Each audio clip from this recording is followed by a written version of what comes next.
Hey good people, we're gonna get started as soon as a few of you all join us. I'm gonna just invite like we normally do here.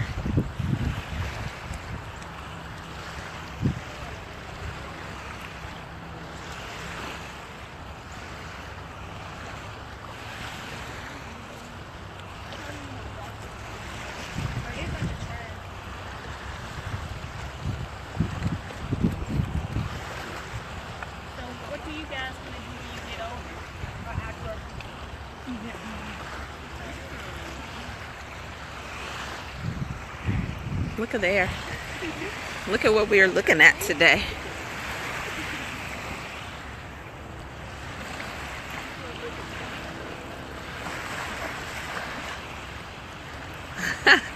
Wait a minute, you can't see what we're looking at because I didn't turn the camera around. So you don't get a chance to see the beautiful, let me do that. I thought I was directing it to the water here. Let's see if the signal is okay. Okay, there we go. So this is my day today, as I'm sharing with some young girls a mentoring camp. There's the fire. I don't know if you can see the fire. And the girls, some of the girls, I don't want to put all of them on the camera because I want to honor their space. We're making waist beads. I'll show you more in a minute. But I just wanted to share a little bit more with you because some of you have already done Easter in your traditional way and that type of thing. And, you know, I didn't get too much into the whole thing with the goddess and how much we're hidden. And I won't be long today. I just wanted you all to see because this was a spontaneous, yes, y'all know I don't do cold. And so it's a cold day today. But look, to be at a body of water, it's meaningful, you know, on this day. So I had to get a jacket. I came all sexy, you know, ready. I had to thank God I brought the jacket. So, you know, I just wanted to encourage those of us who have been really inspired by the revival. You know, if you would like to type in the comments some of the things that you got from the broadcast of the revival, that would be great. You know, like, what was your favorite broadcast? What was the one that was the most meaningful to you? And what are you implementing? What action are you taking? I actually was about to say no to something earlier today just because it was inconvenient for me. You know, it was a bit of a stretch. And this opportunity, you know, came or whatever as well. And I thought about my yes. And I thought about us talking about the power of she, you know, in this Super Solstice Star Sunday. And one of the things that we've been talking about, see, many of us have a sacrifice mentality, you know, that when we do something for ourselves, it's some kind of sacrifice. We don't see it yet as an investment. And I was thinking about some of my investments and how much I've invested in different things and in different people as well. And there's a scripture in the Bible that says, "Be not weary in well doing." And sometimes, of course, we may take that too far where we are doing everything for everybody else. But sometimes we are weary when it comes to our vision and what it is that we're doing for ourselves. We get weary. If people don't tell you the truth that you get weary in what it is that you are called to do, they're lying to you. They're lying to you, whether it's in business, whether it's in ministry, whether it is your vision, whether it is something that you are desiring to manifest in your life. You get weary. And sometimes your yes can make you feel like you're weary. But there's a few points, 5 points I want to make to you. Feelings, they come to pass. Feelings come to pass. Emotions come to pass. Your feelings will lie to you sometimes. Yes, we should pay attention to our feelings so that we can use them as leverage to get to exactly where it is that we want to be. And so sometimes when we feel fear, it's called something else. Sometimes when we have lack consciousness, it's really called something else. And so lack consciousness is very, very covert. And the second point that before I get too much into that, because I could teach a little bit more on that, of course, but the second point is, let's talk about this the covert thoughts and beliefs that keep us repeating the same patterns.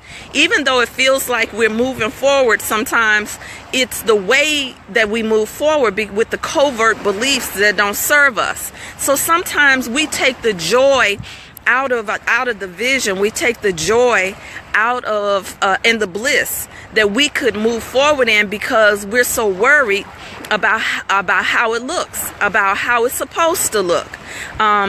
And therefore, we can't really surrender to what it is that is showing up to take us to the next thing.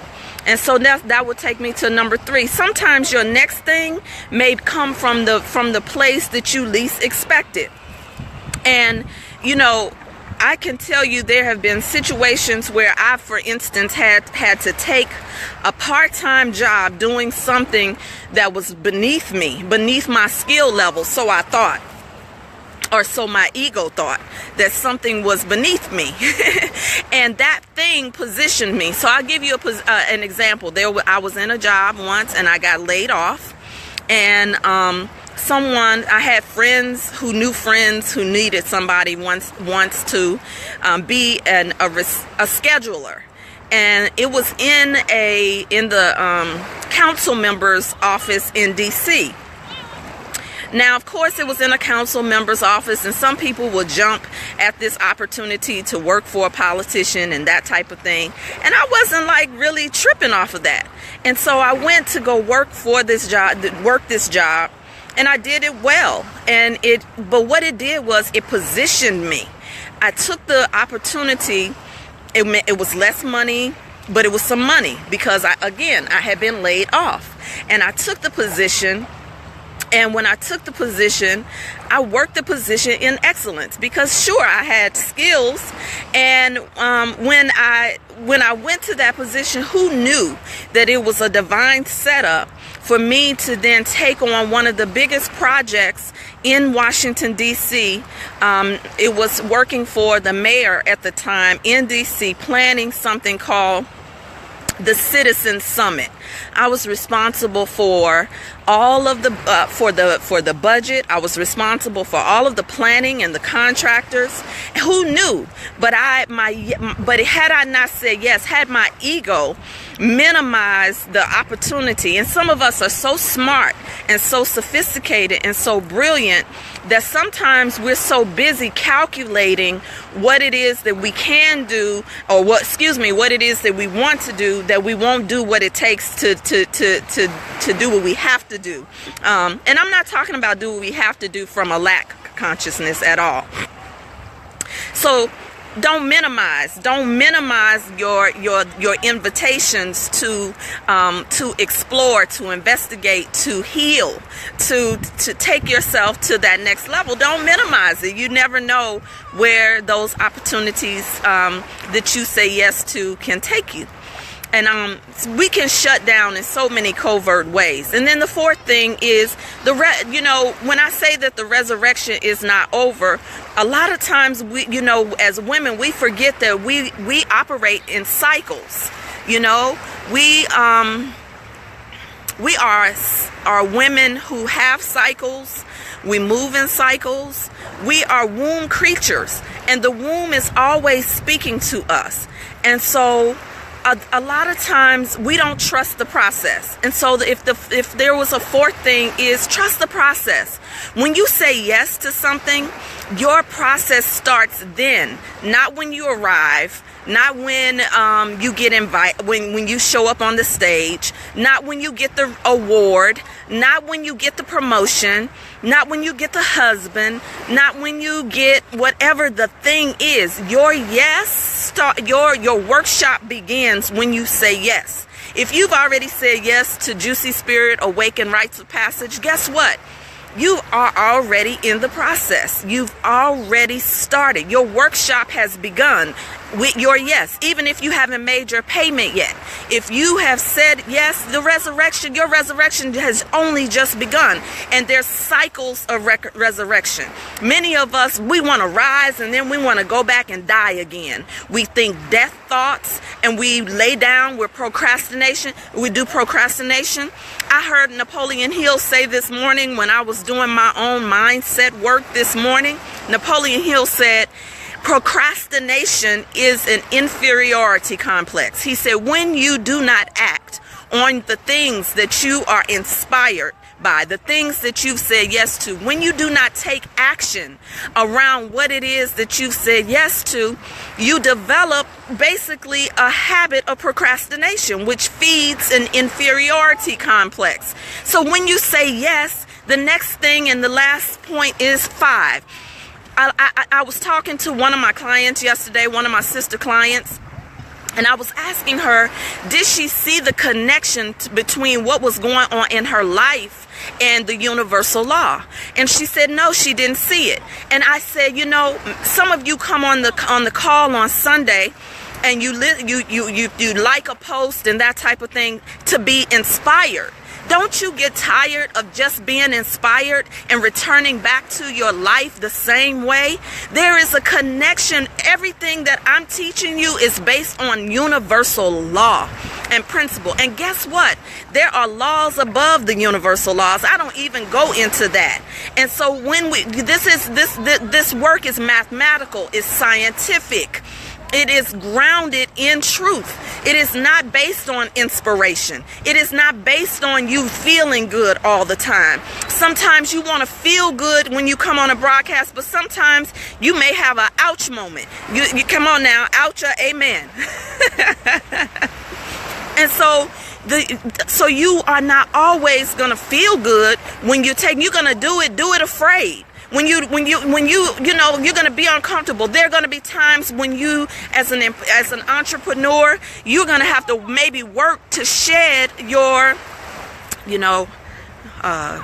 this sun is not doing me, no sun out here is not doing me any justice.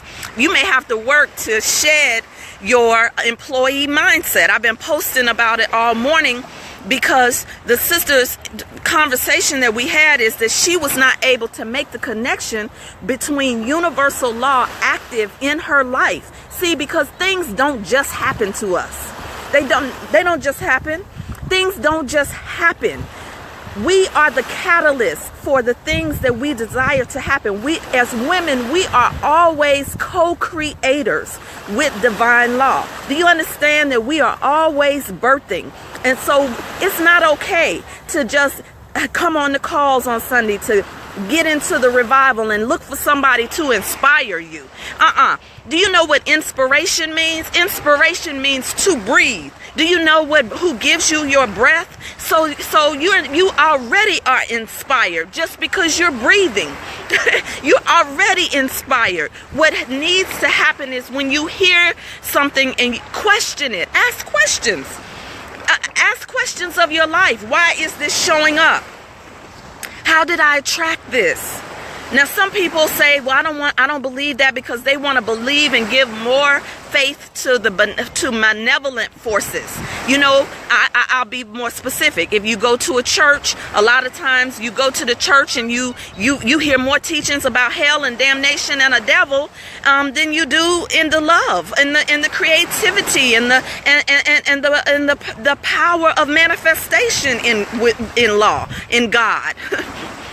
And so therefore we are looking to be rescued. We still have a idea of something is going to rescue us. Something is going to be the magic bullet. And what I'm here to say to you is the resurrection is not over. You are the magic bullet.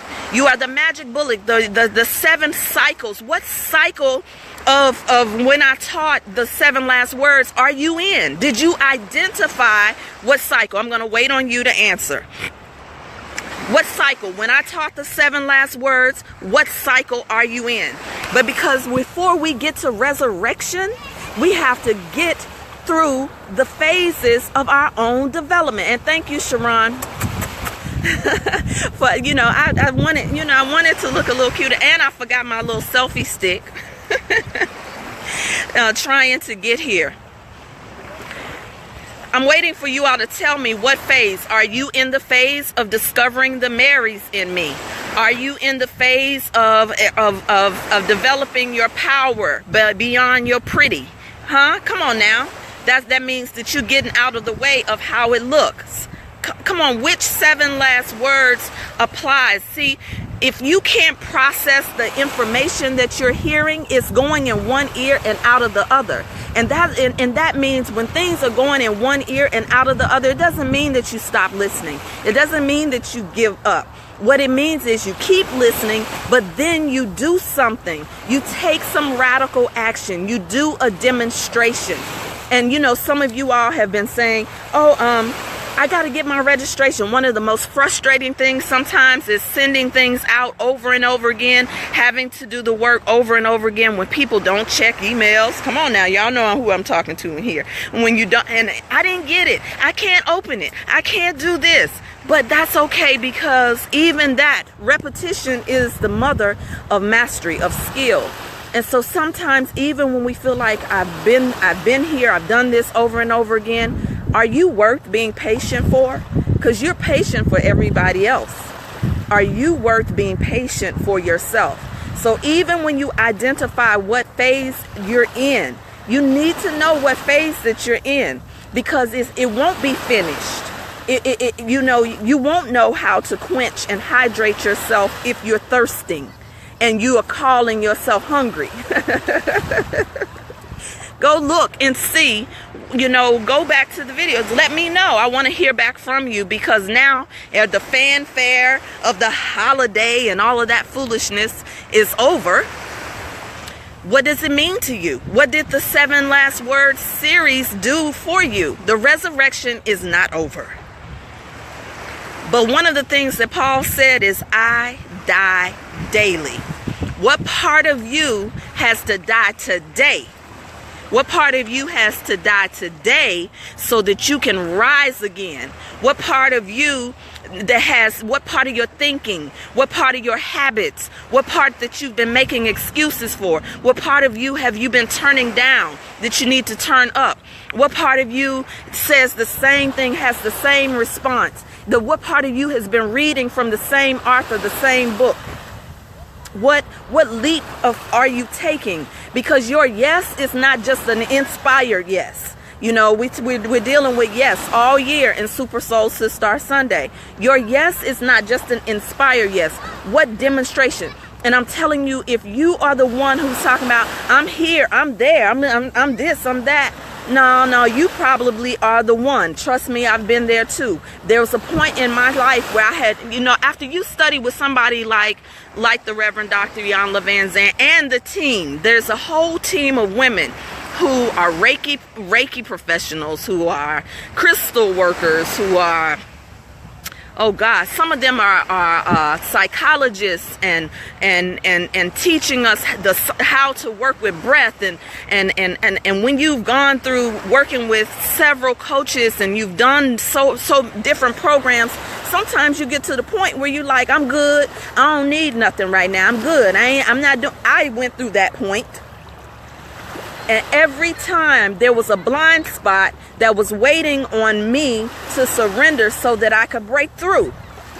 And I'm telling you, being in sisterhood with people who are moving forth, who are turned on, tuned in, tapped into that part of the divine feminine, helps you not to go back into amnesia, into spiritual amnesia, into hovering in and settling over what it is that you're being called for. And so the resurrection is not over. The resurrection is a process. Sometimes it's daily, sometimes it's hour by hour, sometimes it's minute by minute, sometimes it's day by day, and sometimes it is week by week, month by month, year by year.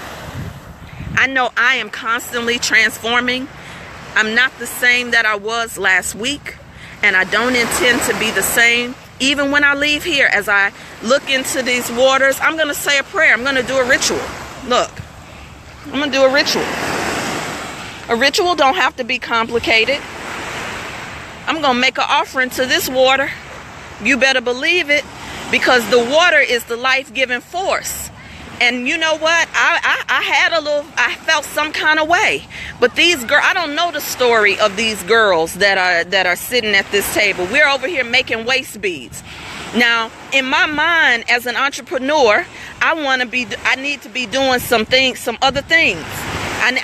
I'm used to going in and speaking and dressing up. Come on now, come on. Let's tell the truth, preachers and teachers. I'm used to a certain format. But no, this is my give back. See, I will never be broke, because no matter what my bank account says, because of doing this and saying yes to opportunities like this, because I was a little girl who was looking for somebody to show up for me. And you got to remember your little girl. You see them little girls? That's some of them. That's some of them. And so I look forward to sharing a little bit more with you all.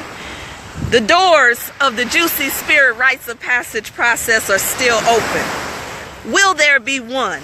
Will there be one? Will there be one? Who's coming? I'm not talking to my sisters who just completed the Juicy You the Juicy You process, the 30-day process. I'm talking to my sisters who either have already been through the 7 weeks process, or I'm talking to some of you who are curious and you want to know. Well, Monique, I wish your daughter was here too. You know, Kristen Wright was so brilliant that she put a post out asking who wanted to join her daughter in some little light self-esteem building visualizations and activities with her daughter. I can't find the post in right now. It's so many posts right now in the thread. But if you're interested in your daughter, I'm only gonna do no more than 3 to 5 girls if your daughter is interested. And I'm doing it for a very nominal love offering. I'm not doing my normal fees for the investment of time. So if you're interested, you know, you can just let us know, let somebody know. That being said, thank you all. I'm sorry that I was late, but it is because I'm out here getting ready to present to the girls after we finish making these waist beads. And then I will be moving on into the next phase of enrolling those who have said yes into the Juicy Spirit Awaken Rites of Passage process. All you have to do, it doesn't cost you anything to set up an interview. It doesn't cost you anything to apply to be a part of the process. So if you are interested, just schedule a 30-minute session or less to just have an interview to see if this is a match for you. I love you all, and there's nothing you can do about it. Ciao. The resurrection is not over.